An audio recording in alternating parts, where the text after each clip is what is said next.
ELC Online Coaching Academy. This is Fida Muhammad, lecturer of mathematics. Today we have to solve exercise 1.6 of class 9 mathematics. So exercise 1.6 में question number 1 says that solve the following system of linear equation using inversion methods. यहाँ पर हमारे पास दो equations हैं, equation number 1 और equation number 2। कहते हैं इन दोनों इक्वेशन को सॉल्व करो। सॉल्व करने का मतलब ये है कि x की वैल्यू निकालो, y की वैल्यू निकालो, यानी जहाँ पे वेरिएबल आपको नज़र आ रहे हैं, वेरिएबल दो हैं, एक x है और दूसरा y है, इनकी वैल्यूज़ निकालो। सोल्यूशन का मतलब है कि वेरिएबल्स की वैल्यू मालूम करो। अच्छा, लीनियर इक्वेशन से क्या मुराद है? यहाँ पर टर्म यूज स्टेटमेंट यूज हुआ है लीनियर इक्वेशन, वो इक्वेशन जिसमें वेरिएबल की हाईएस्ट डिग्री 1 हो, यानी इस पूरे इक्वेशन की हाईएस्ट डिग्री 1 है, क्योंकि इस वेरिएबल का पावर भी 1 है और इस y का पावर 1 है। तो इस इक्वेशन को हम कहेंगे लीनियर इक्वेशन, क्योंकि इसमें हाईएस्ट डिग्री 1 है। इसी तरह इक्वेशन नंबर 2 को देखें, इसमें भी वेरिएबल का हाईएस्ट पावर जो है x का 1 है और y का भी 1 है। It means that the highest degree of the equation is 1। सो इसलिए हम इसको कहते हैं लीनियर इक्वेशन। वो इक्वेशन जिसकी डिग्री 1 हो, हम उस इक्वेशन को लीनियर इक्वेशन कहेंगे। लेट्स सपोज अगर हमारे पास खुदा ना ख्वास्ता x के ऊपर 2 होता, यानी x का पावर 2 होता, तो यहाँ पर हाईएस्ट पावर जो है वो 2 है, इस इक्वेशन की डिग्री 2 बन जाती, तो हम इस इक्वेशन को नाम देते क्वाड्रेटिक इक्वेशन। लेकिन यहाँ पर 2 नहीं है, 1 है, तो इसलिए हम इसको लीनियर इक्वेशन कहेंगे। इसको सॉल्व करना है, x और y की वैल्यू निकालना है। तो सबसे पहला स्टेप है कि राइट इन मैट्रिक्स फॉर्म, इन दोनों इक्वेशन को मैट्रिक्स फॉर्म में लिखें। कैसे? ये जो कोफिशिएंट्स हैं, x का कोफिशिएंट 2 है, ये यहाँ पर लिखें। इस y का कोफिशिएंट 3 है, यहाँ पर लिखें। इस x का कोफिशिएंट 1 है, लेकिन हमें नज़र नहीं आ रहा, 1 को हम यहाँ पर लिखेंगे। इस y का कोफिशिएंट -1 है, उसको हम यहाँ पर लिखेंगे। तो ये हमारे पास एक मैट्रिक्स बना, जिसको हम कहते हैं matrix of coefficient of variable. जितने भी वेरिएबल है उनको उनके कोफिशिएंट मैट्रिक्स फॉर्म में लिखें। हम देख रहे हैं कि हर कोफिशिएंट के साथ वेरिएबल मल्टीप्लाई हुआ है, तो मतलब ये है कि हम एक दूसरा मैट्रिक्स लिखेंगे जिसमें वेरिएबल हो, x वेरिएबल हो और y वेरिएबल हो। ये मैट्रिक्स मैंने लिखा। हर कोफिशिएंट वेरिएबल के साथ मल्टीप्लाई हुआ है, इसलिए इस मैट्रिक्स को कोफिशिएंट के मैट्रिक्स के साथ मल्टीप्लिकेशन फॉर्म में लिखेंगे। अब यहाँ पर आते हैं कांस्टेंट। यहाँ पर हम देख रहे हैं कि इक्वल का साइन है, तो इक्वल लगाएंगे। और कांस्टेंट का मैट्रिक्स हमारे पास एक कांस्टेंट 1 है, दूसरा कांस्टेंट है हमारे पास 2। इस मैट्रिक्स को कहते हैं कांस्टेंट मैट्रिक्स। सो इन मैट्रिक्स को नाम दे दें कुछ। इस मैट्रिक्स को मैं नाम दे देता हूँ A, इस मैट्रिक्स को मैं नाम देता हूँ X और इस मैट्रिक्स को मैं नाम देता हूँ B। ज़रूरी नहीं है कि आप इनको A नाम दे, B नाम दे, लेकिन वेरिएबल के मैट्रिक्स को आप X का नाम दोगे। इस मैट्रिक्स को आप C भी लिख सकते हैं, इसको D भी लिख सकते हैं, आप लोगों की मर्जी। अब हमने मालूम क्या करना है, इस मैट्रिक्स की वैल्यूज़ फाइंड आउट करनी है। कौन से तरीके से? इन्वर्जन मेथड से। अब इन्वर्जन मेथड हम लिख देते हैं। सो हमारे पास है कि ax is equal to b, यानी इस सिस्टम के मुताबिक ax is equal to b। हम तो x मालूम करना चाहते हैं, तो हम लिख देते हैं कि multiply a inverse on both side, दोनों तरफ a इनवर्स मल्टीप्लाई करें। a इनवर्स यहाँ भी मल्टीप्लाई करें, यानी ax के साथ मैंने a इनवर्स मल्टीप्लाई किया और यहाँ भी मल्टीप्लाई करें। याद रखें कि किसी भी मैट्रिक्स का जो इनवर्स मैट्रिक्स होता है वो एक दूसरे को कैंसिल करते हैं, तो हमारे पास x आ जाएगा a इनवर्स बी। अब इस इक्वेशन को हम इस्तेमाल करेंगे, लेट सपोज दिस इज और इक्वेशन नंबर 1, x की वैल्यू मालूम करने के लिए। लेकिन इस इक्वेशन के अंदर वो क्या मांग रहा है कि आप सबसे पहले क्या मालूम करें, ए इनवर्स मालूम करें। So A inverse we know that, आप लोगों को मैंने बताया था कि इसका डिटर्मिनेंट मालूम करें और इसका एडजॉइंट मालूम करें। तो सबसे पहले हम ए डिटर्मिनेंट निकालते हैं। ए मैट्रिक्स है मेरे पास, A matrix has been given as 2 3 1 -1, ये हमारे पास ए मैट्रिक्स है। अच्छा चूँकि हम इसका डिटर्मिनेंट मालूम करते हैं तो इसको मॉडुलस फॉर्म में लिखें। So A determinant will be equal to 2 को 1 के साथ मल्टीप्लाई करें -2 आ जाएगा, 3 को 1 के साथ मल्टीप्लाई करें 3 आ जाएगा, और इनकी क्रॉसिंग से सब्ट्रैक्शन का वो साइन लगाएंगे। -2 -3 से हमारे पास -5 आता है। -5 इज नॉट इक्वल टू 0। जब 0 नहीं है तो हम इनवर्स निकाल सकते हैं, लेकिन इससे पहले हम मालूम करेंगे adjoint of A. Adjoint of A, ये भी आप लोग जानते हैं कि एडजॉइंट में क्या करना है, प्रिंसिपल डायगोनल की एंट्री को रोटेट करो, 2 को -1 की जगह ले आओ, -1 ऊपर आएगा, 2 नीचे आ जाएगा, 3 से -3 बनेगा और 1 से -1 बन जाएगा। अब डिटर्मिनेंट की वैल्यू यानी ए डिटर्मिनेंट को इसमें पुट करो और एडजॉइंट को भी इस इक्वेशन में पुट करो। सो हमारे पास आएगा A inverse will be equal to 1 A determinant is been given as -5 और एडजॉइंट ऑफ ए हमारे पास है -1 -3 -1 एंड 2। अच्छा, ये हमारे पास इनवर्स मालूम हुआ। याद रखें यहाँ पर आप मल्टीप्लाई भी कर सकते हैं, इस स्केलर को मल्टीप्लाई कर सकते हैं हर एंट्री के साथ, लेकिन ये आप लोगों के लिए फिर मल्टीप्लिकेशन में मसला बनेगा, लिहाजा मैं इसको मल्टीप्लाई नहीं करना चाहता। सो आप लोगों ने इनवर्स मैट्रिक्स भी मालूम किया और आप लोगों के साथ बी भी है, तो इस मैट्रिक्स को यहाँ पे ले आओ और बी का अपना मैट्रिक्स यहाँ पे पुट करो। तो मैं लिख देता हूँ कि put A inverse matrix and B matrix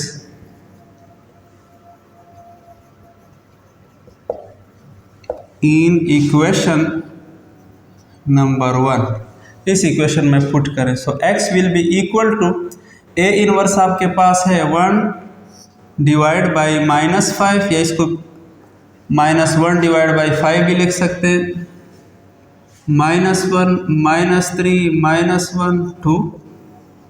ये मैंने सिर्फ ए इनवर्स पुट किया। अब बी को भी पुट करना है।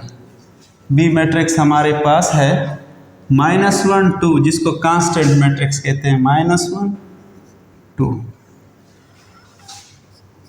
अच्छा, -1 डिवाइड बाई 5, इसको न छेड़ें, इसको बिल्कुल बाहर छोड़ें। सो मैं इन दोनों को मल्टीप्लाई करता हूँ, -1 -3 -1 2 और -1 एंड 2। सो -1/5 विल बी इक्वल टू, इनको मल्टीप्लाई करते जाए। अच्छा, फर्स्ट ऑफ ऑल चेक करें क्या यह मल्टीप्लिकेशन पॉसिबल है कि नहीं। नंबर ऑफ कॉलम इसमें कितने, 2 नंबर ऑफ कॉलम है, इसमें नंबर ऑफ रो 2 है, तो तादाद कॉलम का रो के बराबर है, लिहाजा मल्टीप्लाई कर सकते हैं। -1 will multiply with -1, you will get +1। -3 को 2 के साथ मल्टीप्लाई करें, 3 2 6। अब इस रो की बारी ख़त्म हो जाती है, सेकेंड रो की बारी स्टार्ट हो जाती है। -1 × -1 you will get +1, 2 × 2 you will gate 2 2 4। इसको मैट्रिक्स फॉर्म में लिखें तो हमारे पास रिजल्टेंट आ जाएगा 1 से -6 -5 आ जाएगा। 1 + 4 you will gate 5। 1/5 scalar multiple है इस मैट्रिक्स का, मल्टीप्लाई करें 1/5 मल्टीप्लाई बाय -5, 1/5 मल्टीप्लाई बाय 5। ये 5 कैंसल हो जाएगा, ये 5 कैंसल हो जाएगा। तो हमारे पास रिजल्टेंट जो एक्स मैट्रिक्स आएगा वो होगा minus into plus, you will get -1। 1 1 1। और आप लोगों को पता है कि ये एक्स मैट्रिक्स किसके बराबर था? आप लोगों को मैंने बताया था कि this X matrix was suppose to be the capital x is equal to x and y। So put करें इनकी जगह x and y which is equal to -1 and 1। तो हमने मालूम किया कि x किसके बराबर है? -1 के बराबर है और y 1 के बराबर है। So x is equal to -1, y is equal to 1।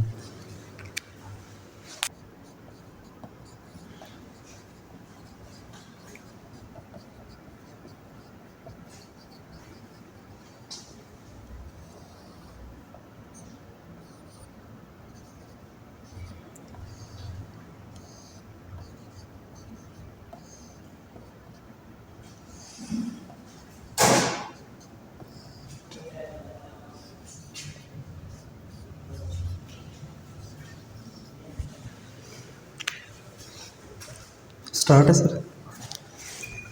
अच्छा, part number 2, x + 2y is equal to -13, 3x + 6y is equal to 11। बिल्कुल उसी तरह एक क्वेश्चन है।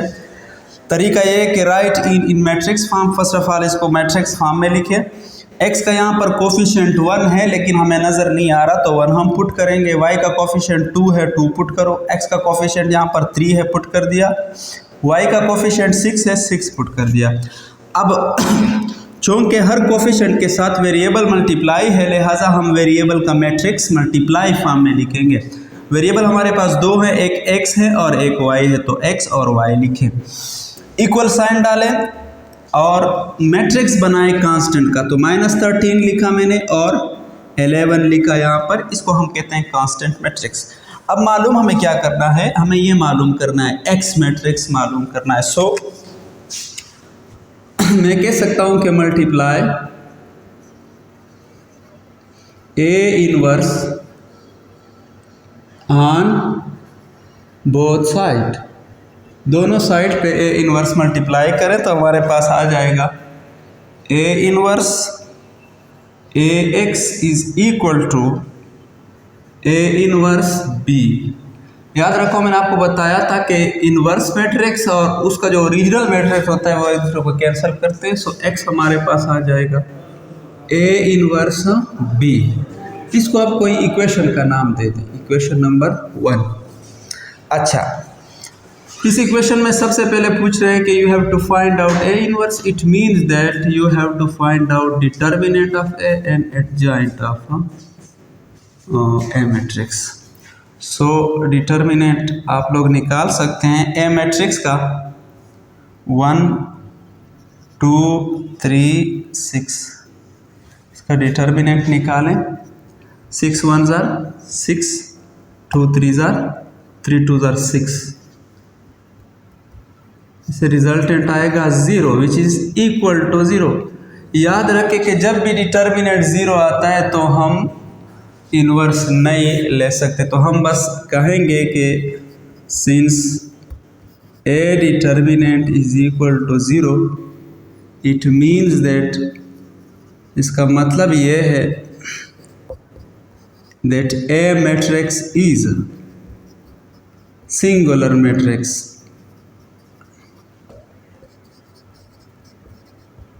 सो its solution is not possible.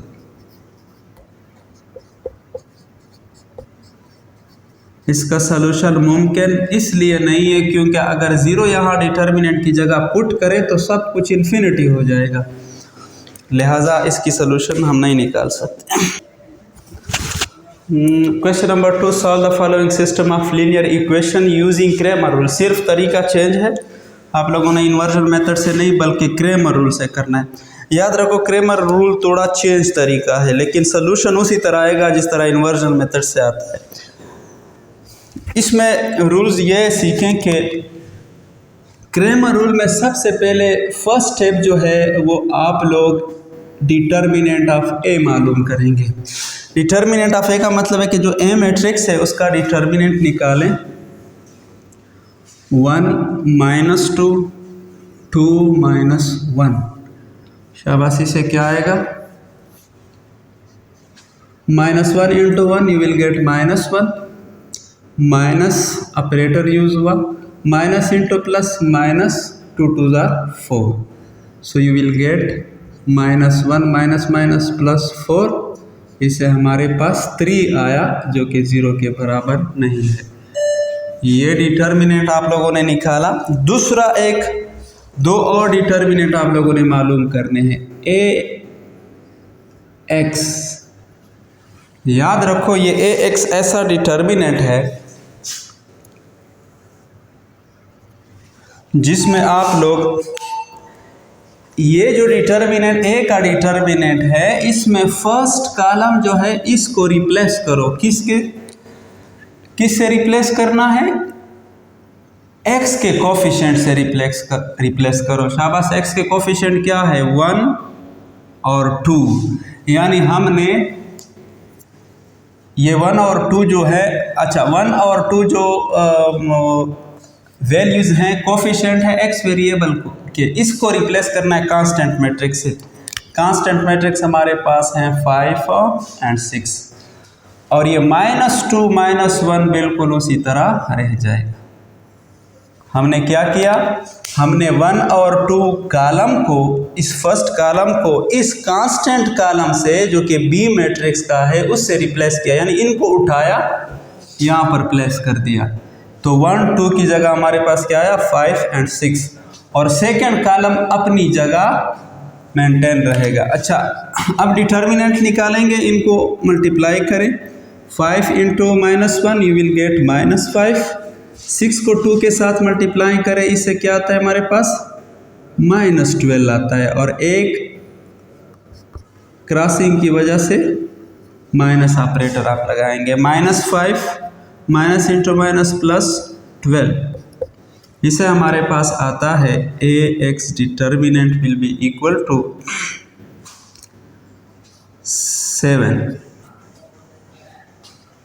7 आ जाएगा। अच्छा, अब आप लोग मालूम करोगे x वेरिएबल की वैल्यू। x का मतलब है आपसे क्या मांग रहा है कि find solve the following system of linear equation, यानी x और y की वैल्यू मांग रहा है। तो जब आप x मालूम करोगे, प्रोसीजर क्या है कि ax को डिवाइड करो किस पे? a determinant. ax आपके पास क्या है? 7 है, और a डिटर्मिनेंट आपके पास क्या आया हुआ है? 3 आया हुआ है। ठीक है, तो हमारे पास x की वैल्यू आ जाएगी 7/3। अब आते हैं ay की तरफ। तो ay जो डिटर्मिनेंट आएगा, शाबाश, वो कैसे आएगा? ay डिटर्मिनेंट, चूंकि ये सेकंड वेरिएबल है, यहाँ देखिए ये सेकंड वेरिएबल है, और इसके साथ जो कोफिशिएंट है वो -2 है, -1 है, यानी -2 है, -1 है। तो इस सेकंड कॉलम को हम रिप्लेस करेंगे कांस्टेंट मैट्रिक्स से, यानी ये 5 और 6 उठा के पहले यहाँ पर लगाया था, अब इस 5 और 6 को उठा के सेकंड कॉलम में लगाएंगे, तो हमारे पास 5 6 यहाँ पर आ जाएगा, और 1 और 2 अपनी जगह रहेंगे। ठीक है, तो हमारे पास ay determinant will be equal to 6 1 = 6, 5 2 = 10, तो हमारे पास -4 आ जाएगा। अब आप जब y की वैल्यू मालूम करते हैं तो तरीका ये है कि इस ए वाई डिटर्मिनेंट को आप ए डिटर्मिनेंट पर डिवाइड करें। ए वाई डिटर्मिनेंट आपके पास -4 है और ए डिटर्मिनेंट आप लोगों ने मालूम किया हुआ है इट इज़ इक्वल टू 3। तो हमारे पास y की वैल्यू -4 डिवाइड बाई 3 आया। तो फाइनल में सोल्यूशन सेट लिखें। सोल्यूशन सेट का मतलब है कि पहले x की वैल्यू 7 डिवाइड बाई 3 और फिर y की वैल्यू लिखें। ये आप लोग का आंसर है। अच्छा, पार्ट नंबर 2 में ये एक सिस्टम दिया हुआ है इक्वेशन का। हमने इसको सिर्फ मैट्रिक्स फॉर्म में लिखा उसी तरीके से। इस वेरिएबल का कोफिशिएंट 4 है लिखो, y वेरिएबल का कोफिशिएंट 3 है लिखो। सेकंड इक्वेशन में x का कोफिशिएंट 1 है और y का -2 है तो पुट कर दिया। और वेरिएबल का जो मैट्रिक्स है वो x y मल्टीप्लाई फॉर्म में आएगा, इसके साथ इक्वल साइन डाला और कांस्टेंट का मैट्रिक्स मैंने लिखा। इस मैट्रिक्स को मैंने a का नाम दिया, इसको मैंने x का नाम दिया और कांस्टेंट के मैट्रिक्स को मैंने b का नाम दिया। तो first of all I have to determine the determinant of a matrix. तो इसको मॉडुलस फॉर्म में लिखें 4 3 1 -2। You will get 4 2s are 8 -8 3 1s are 3। तो इसे हमारे पास आ जाएगा -11 which is not equal to 0।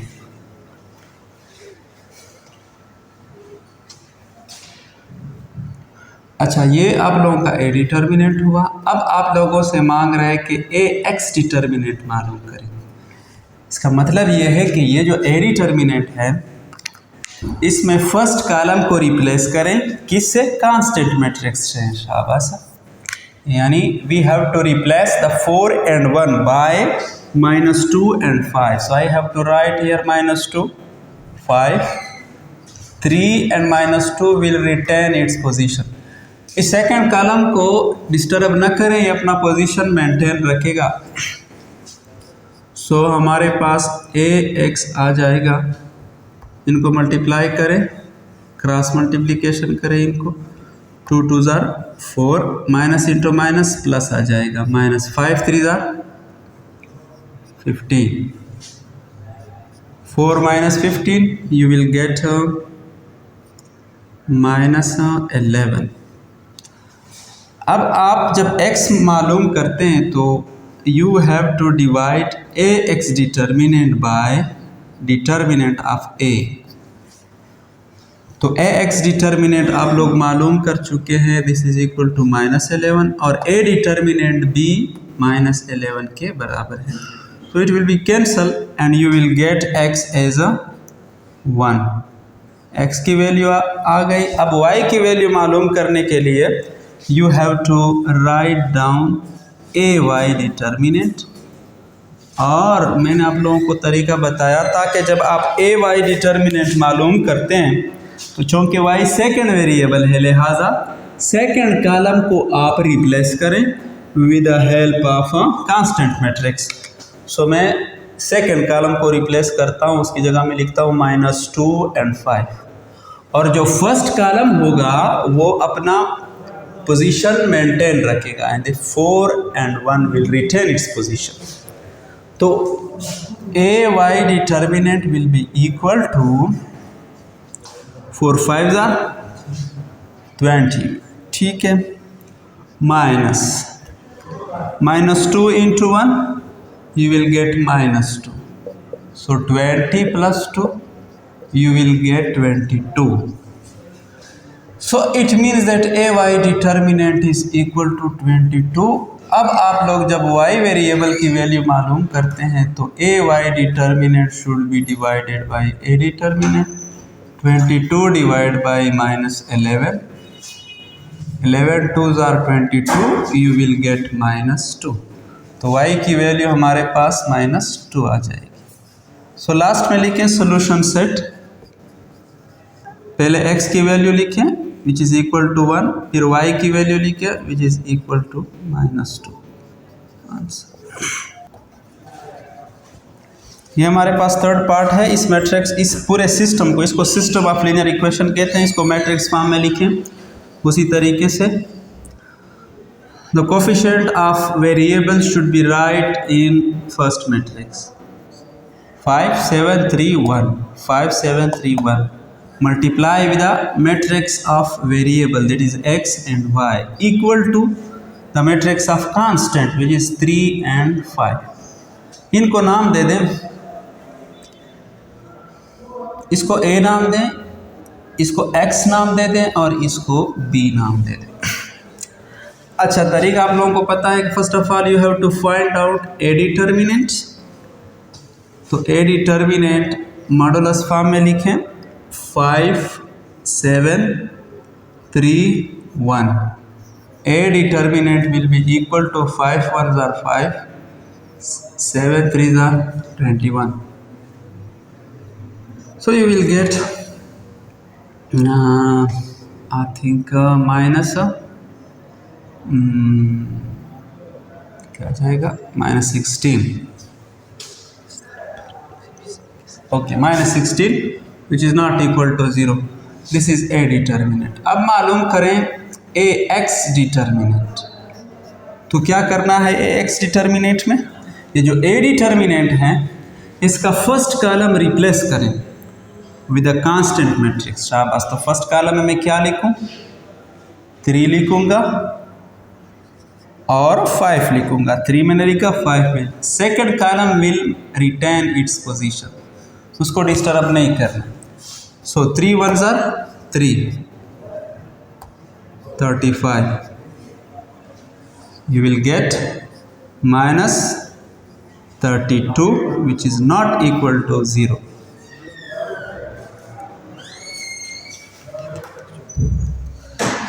अब x मालूम करते हैं। सो तरीका वही है, ax divide by a determinant. ax आपके पास है -32 और a डिटर्मिनेंट आप लोगों ने मालूम किया है -16 के बराबर।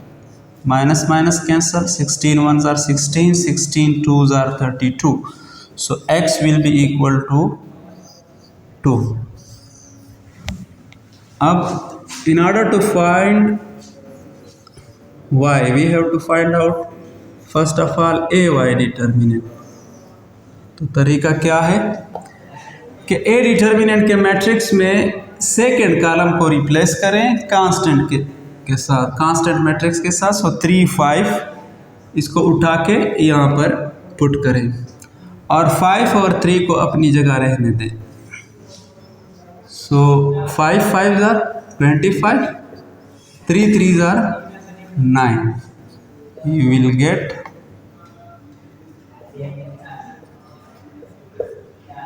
you will get 16।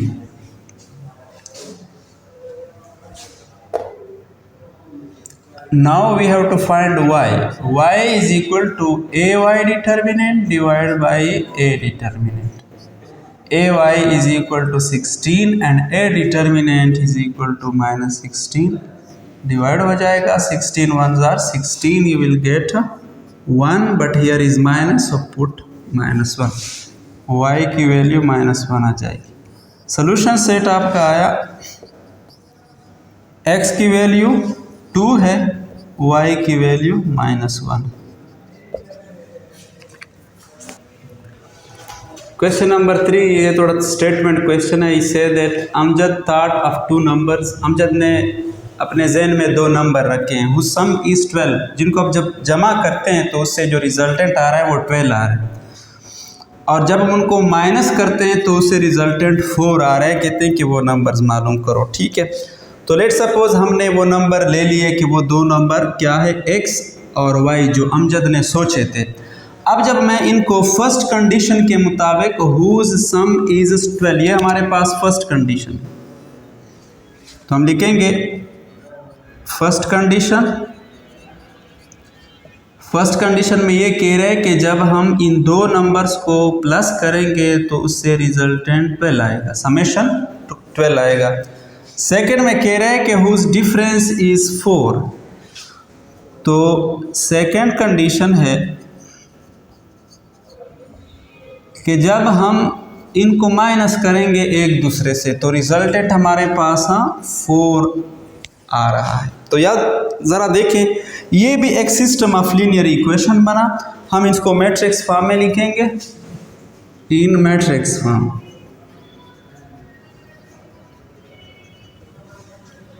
So matrix form में किस तरह लिखें? Coefficient of x is 1, the coefficient of this y is 1, coefficient of this x is 1 and coefficient of this y is -1। और वेरिएबल का मैट्रिक्स हमारे पास x और y आ जाएगा, और कांस्टेंट का जो मैट्रिक्स आएगा वो 12 और 4 आ जाएगा। अच्छा, इसको आप a का नाम दे दें, इसको x का नाम और इसको b का नाम दे दें। तो इसी तरीके से first of all you have to find a determinant 1 1 1 -1 -1 into 1 you will get -1, 1 1s are 1, इनको माइनस करें तो हमारे पास -2 आ जाएगा which is not equal to 0। अब आप मालूम करें ax डिटर्मिनेंट। सो तरीका आपको पता है कि for ax you have to replace the first column with constant column। तो कांस्टेंट मैट्रिक्स को पुट करो, यहाँ पर हमारे पास आ जाएगा 12 और 4, और ये 1 और -1 अपनी जगह रह जाएंगे। 12 1s are, ये -12 आ जाएगा, -4, इसे हमारे पास आएगा -12 -4 you will get -16। अब आपने x मालूम करना है, सो ax determinant divide by a determinant. ax आपके पास -16 है और a डिटर्मिनेंट आप लोग मालूम कर चुके हैं, ये -2 है। Minus minus cancel, 1 2s are 2, 8 2s are 16। So x एक नंबर तो मालूम हुआ, एक नंबर हमारे पास है 8। वो जो अमजद ने सोचा था कि 2 नंबर कौन से हैं, उसमें से पहला नंबर 8 है। दूसरा नंबर मालूम करने के लिए we have to find out ay determinant. तो क्या करें, ay के लिए हम सेकेंड कॉलम को रिप्लेस करें with the help of column constant matrix. इस 12 और 4 को यहाँ पर लगाएं, यानी इसको मैंने उठाया, यहाँ पर लगाया, ये रिप्लेस हो गए और ये 1 1 अपनी जगह बरकरार रहे। 4 1s are 4, 12 1s are 12, इसे हमारे पास आएगा -8। ये हमारे पास ay डिटर्मिनेंट आएगा। अब y मालूम करने के लिए मैं क्या करता हूँ कि ay को डिवाइड करेंगे a डिटर्मिनेंट। ay आपके पास -8 है और a डिटर्मिनेंट आप लोग मालूम कर चुके हैं -2 के बराबर है। कैंसल करो, 1 2s are 2, 4 2s are 8, तो y बराबर हुआ 4। तो वो 2 नंबर हमारे पास क्या है, सोल्यूशन सेट में हम इनको लिखेंगे, एक है 8 और दूसरा है 4। ज़रा आप लोग खुद अंदाज़ा लगाएं, 8 और 4 को जब हम प्लस करते हैं, सम करते हैं, तो उनसे रिजल्ट क्या आता है 12, और 8 से जब हम 4 माइनस करते हैं तो सब्ट्रैक्शन से या डिफरेंस से हमारे पास 4 आएगा। Thanks for watching me, we will see you in next class.